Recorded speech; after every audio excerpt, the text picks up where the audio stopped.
Hi, everyone, and welcome to another episode of the Quiver Podcast. And it's been a few weeks since we did not have an episode. If you can see Brian's image, that probably explains a lot why we did not reach our quorum. We did not Yes. reach our quorum. Medyo napapa-night shift, early morning shift yung ibang mga kapodcast namin. And nonetheless, it's also good na we focus on the World Cup for a while, or else we might talk about the World Cup and not about Lasal. So yun. So today, we'll try to round down the last few weeks of what's been going on. But I think, Brian, we're saying congratulations to Spain for now. Yes. Congrats, Spain. Yeah. Ayun, maraming Spanish clubs dyan. Congrats, Spain, for winning the World Cup. Ayan, kasi syempre yun yung tinutukan ko for the last part of last week. And then, congratulations then sa JRU, Heavy Bombers, winning the Phil Oil uh, preseason tournament. Fun fact, sila yung runner-up nung unang nanalo yung Lasal ng Phil Oil. So, Mm, after 20 years, I guess. Congratulations to our friends in Mandaluyong beating San Beda in a best of three series. yeah, that NCAA UAP. We'll not go there yet, but maybe some other time we can discuss yung weight ng NCAA UAP, etc. But yeah, congratulations yes, to you guys for that achievement. Hopefully you can do it. Let's see, Benil friend, syempre, you still want Benil to win, but it's of an exciting course. prospect there. Of course, yes, of course. Okay, rundown for the episode today is talk about the biggest news out of LaSalle in the last few weeks is obviously the departures of EJ Goliena and of course Ryle Melencio. And I think we both had a lot of high expectations for both these players. If we recall a few seasons back, EJ Goliena kind of just appeared out of nowhere. He was not heavily recruited.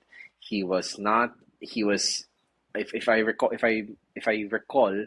parang walk-in type of player siya, or he just tried to his shot in the varsity, and he did very very well, and he made it to the UAP lineup. In fact, contributing to a couple of and contributing heavily towards the two championships in the last 3 years for DLSU, and he would have come in on the as a fourth year player already, and yun, he leaves LaSalle in a shocking announcement that I don't think anybody um, saw coming. At least, what are your thoughts on EJ leaving? Brian. So let's start with EJ first, then we'll go to Ryle. Or baka let's just ituloy-tuloy na natin. EJ then Ryle.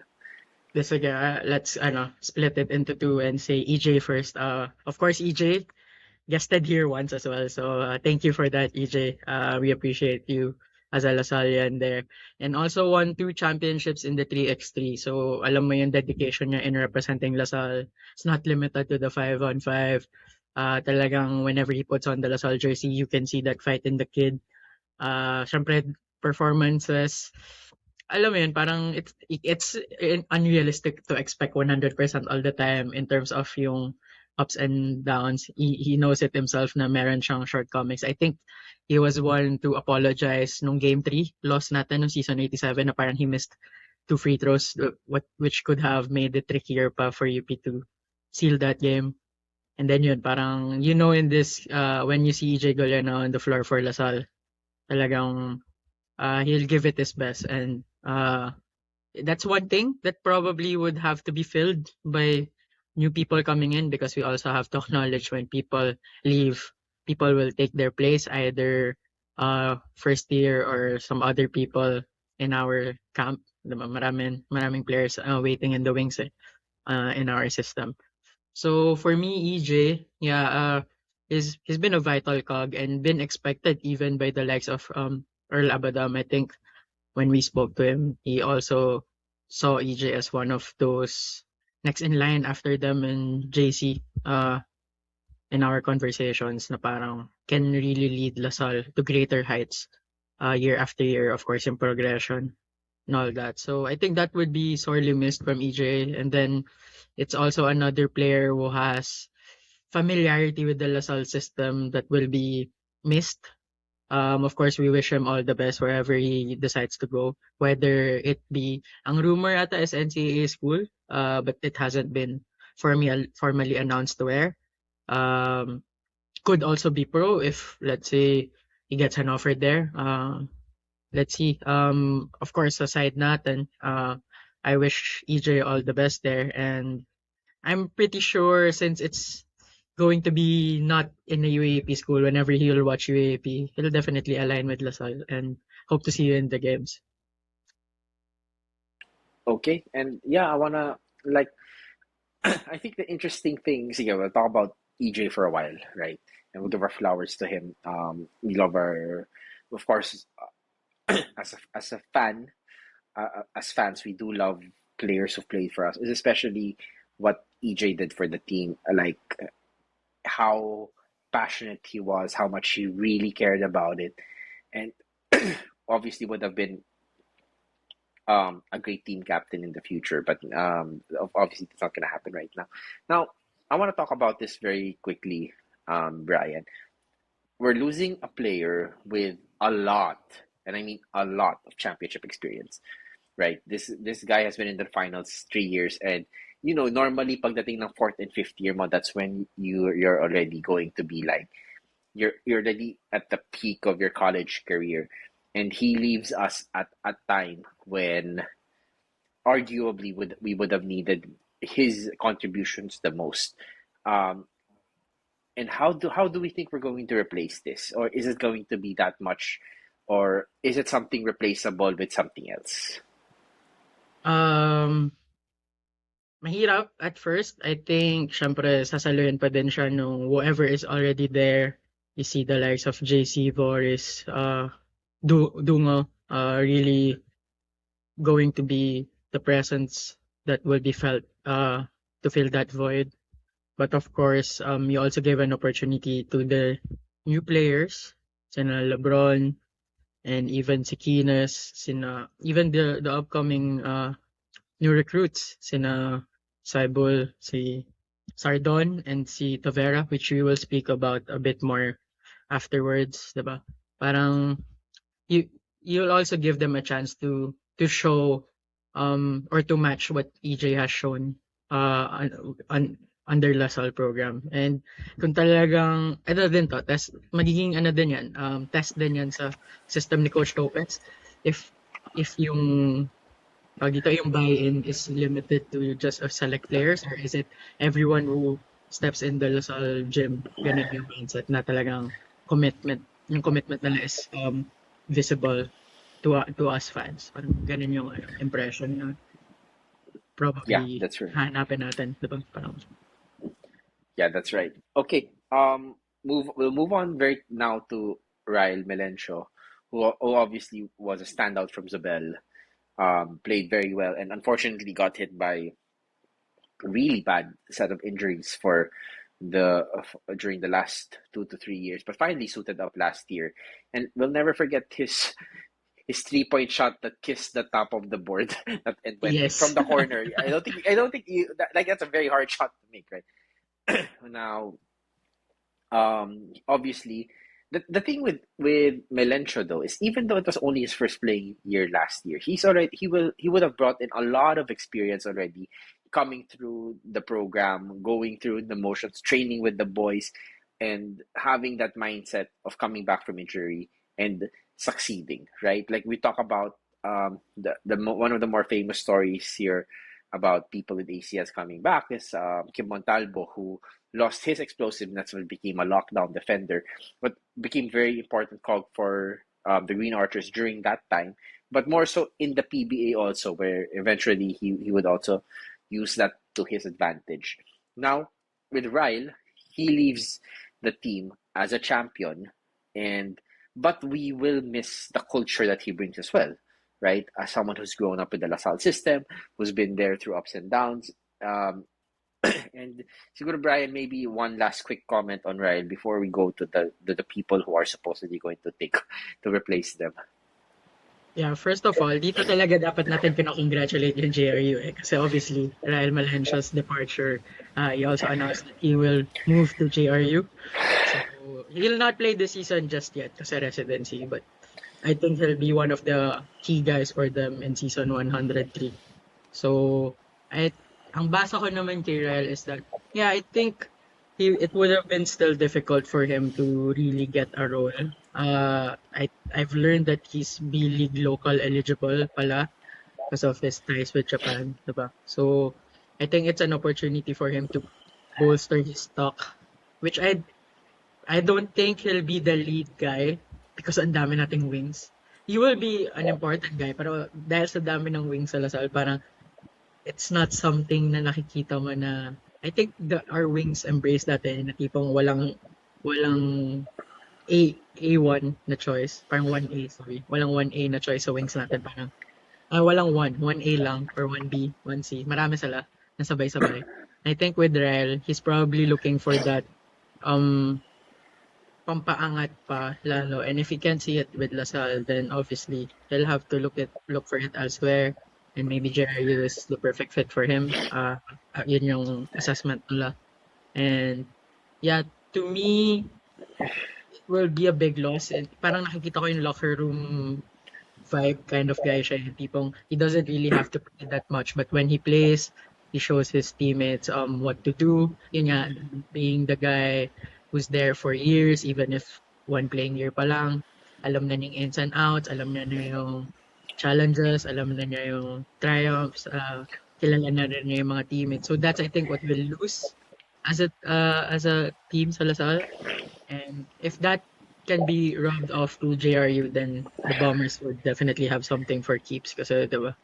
I think that's what JRU probably would want from him then. Kung nakuha nila yung championship acumen that Ryle already has. Even if wala siyang medal ng 86, I think you can safely say he's a contributor to that whole energy of the team back then.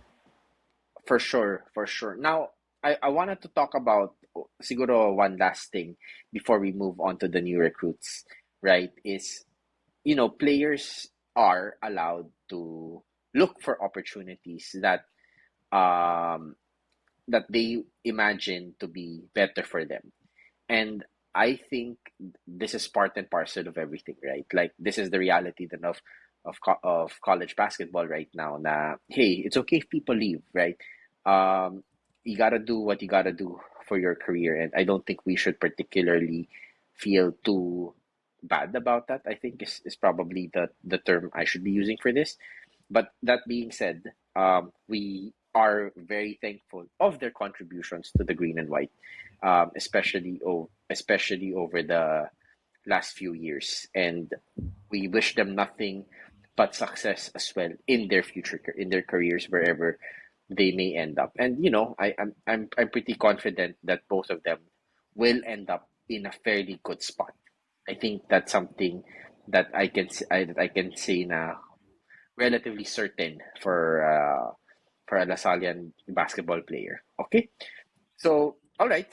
Um, Now that being said, we got a couple of new recruits also coming in.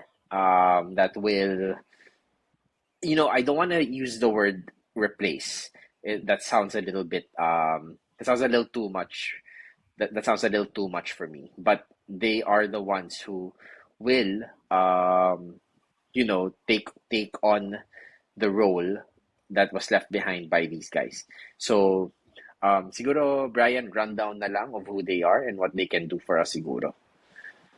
Bago ko sabihin yan, sure naman tayo na dalawa pa lang yung na-announce, no? Kasi parang sa isang media outlet, pinipilit nila may pangatlo na, hindi pa naglalaro sa atin, eh. But kudos to Janty for quashing those rumors. I mean, can never really tell, diba? But it's good to come from him. Na parang Yes. is ridiculing that non-issue that became an issue. Maybe slow news day after the World Cup, walang masulat and all. So I don't really know. But yeah, Oo. ito. So we'll get, of course, I think we have three new arrivals. Si Jason Tybal, of course, one of the three who initially played for us Asia Basket and decided to stick around. Mm, we've already seen a lot from him. We like what we see from him. Then we'll see two other players from the Gilas Boys setup. Una si Kyle Sardon. I think siya yung mas nauna commit. Uh, Not sure if he can be involved right away season 89, but he is eligible season 89.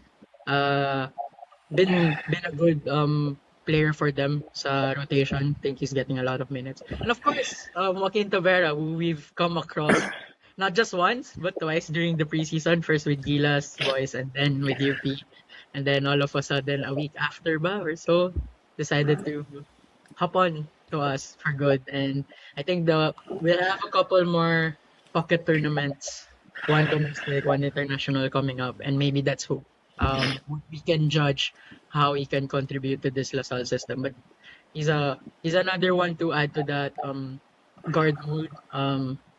Can facilitate, can shoot, can slash, so can defend as well. So a lot of excitement there, I guess, especially involved na siya as soon as season 89 if he makes the cut.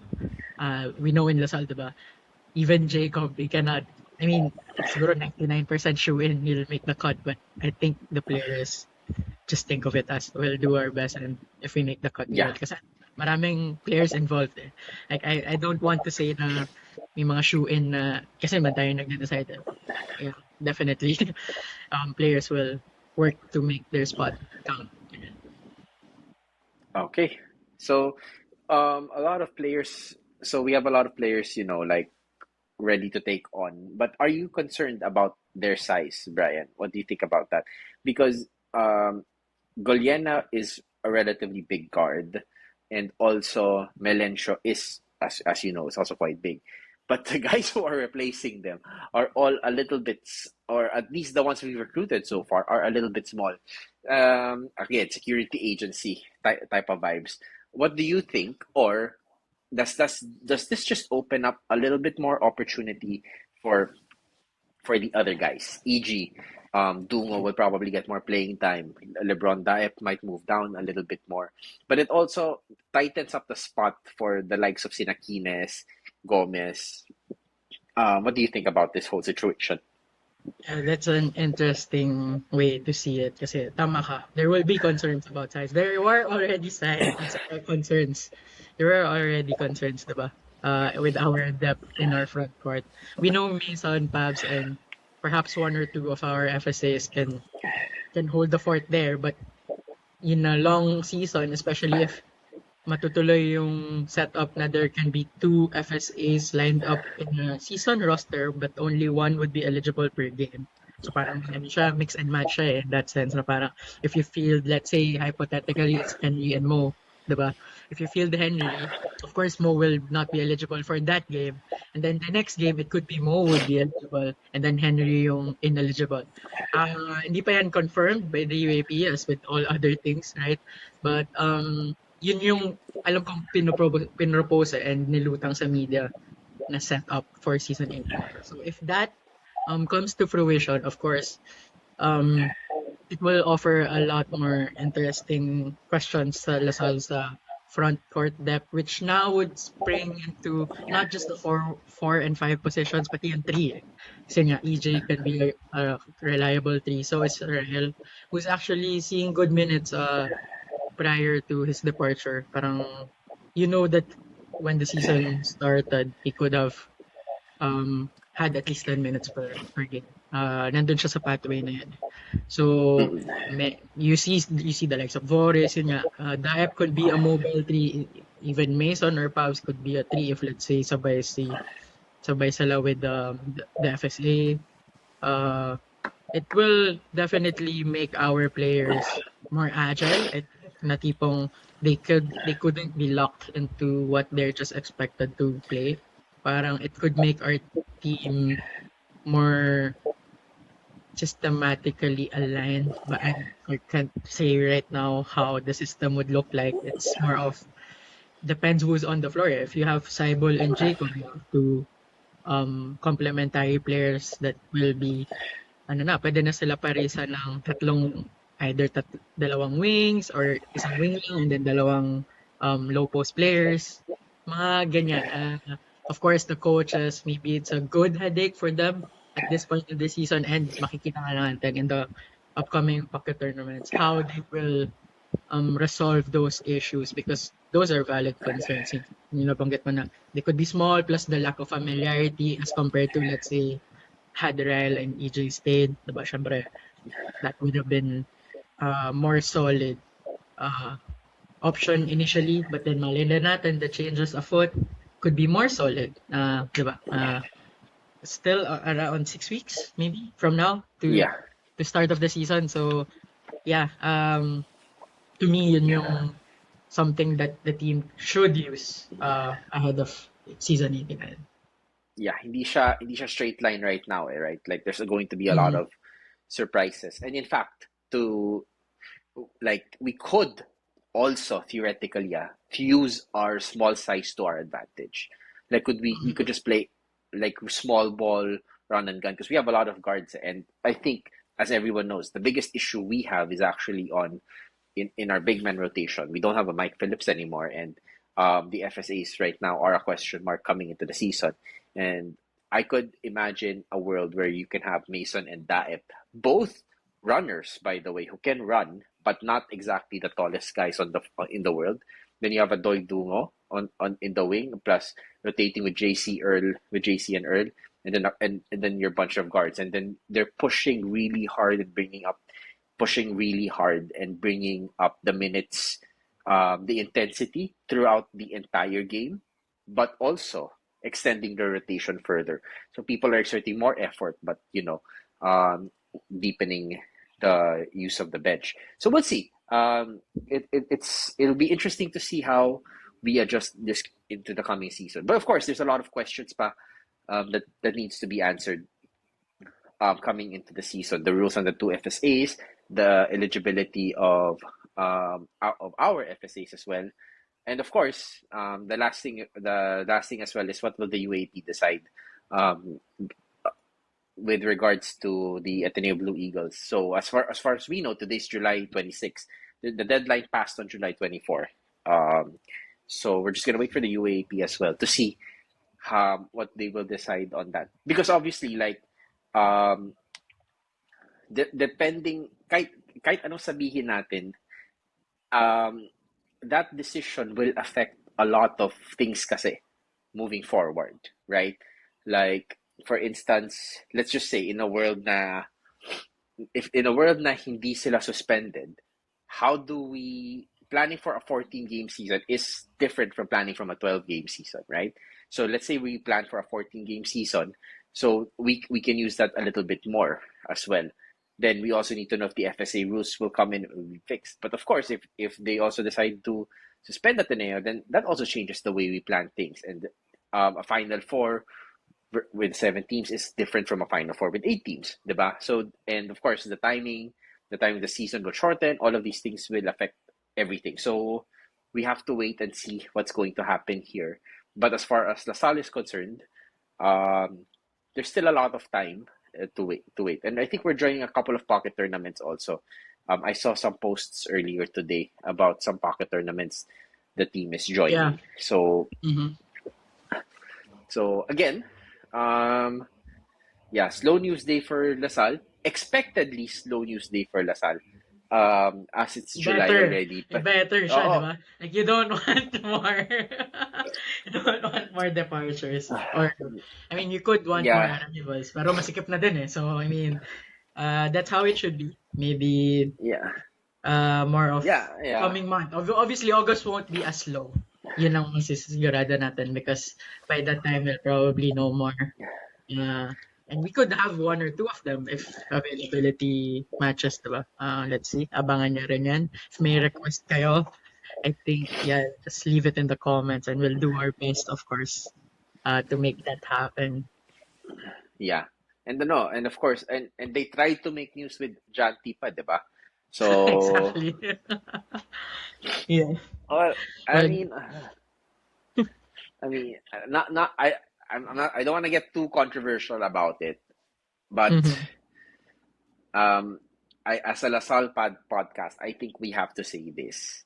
Na the guy who is saying that is the same guy who is defending a certain person who I don't think should be defended. But let's just leave it at that. Let's just leave it at that. Yeah. Okay. Oo, Okay. ako ang masasabi ko lang is sa mga sinulat ng tao na pangalan niya ganyan. Mas gusto ko na lang basahin yung Odyssey. I'm gonna say.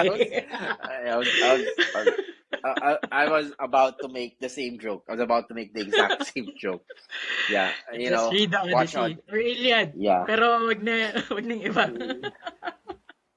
Yeah, no, watch it. It's a great film. It's a great film. Yeah. Yeah, agree.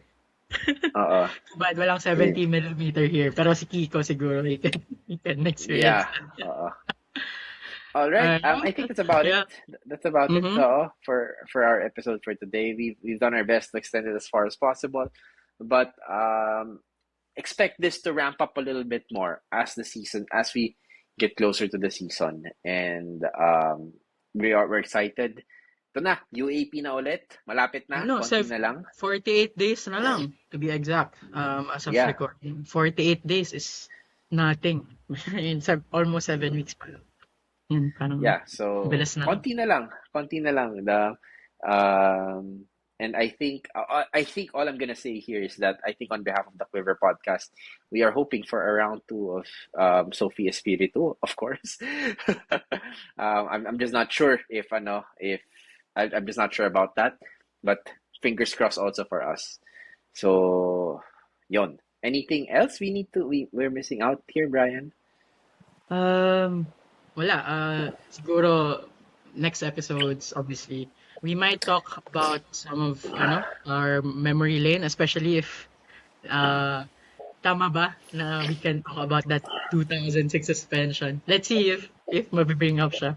Something to keep in mind, if ever. I think I think to our listeners, I think we've obviously done if some of you might be wondering, and some have reached out to us that why we're not talking about that particular topic or the other top or another topic.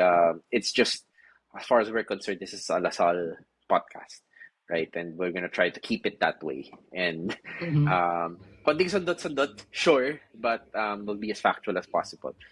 Okay. Anything? I think that's about it. Yes, that's about it for now. So for now, so thank you everybody for listening to the Quiver podcast. Please don't forget to like and subscribe to our pages. And as we always say, Animo Lasal. Sal.